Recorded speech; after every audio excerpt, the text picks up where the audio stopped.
எல்லாரும் நல்லா இருக்கீங்களா? கவலைப்படாதீங்க, உங்க எல்லாத்துக்காக நாங்க ஜெபம் பண்ணிக்கிட்டு இருக்கோம். நிம்மதியா சாப்பிடவும் முடியல, நிம்மதியா தூங்க முடியலன்னு கவலைப்படுவீங்களா? எல்லாத்துக்கும் பிரச்சனை இருக்கு. ஒவ்வொருத்தருக்கும் ஒவ்வொரு மாதிரி பிரச்சனை.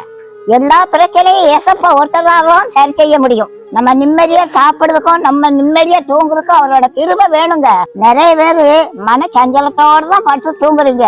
எல்லா சஞ்சலத்தையும் ஏசப்பா இன்னைக்கு நீக்க போறாருங்க. இனிமே நீங்க நிம்மதியா சாப்பிடுவீங்க, நிம்மதியா தூங்குவீங்க. நிம்மதியான தூக்கம் எப்போ வரும்? உங்க பிரச்சனை மாறினா தான் வரும்.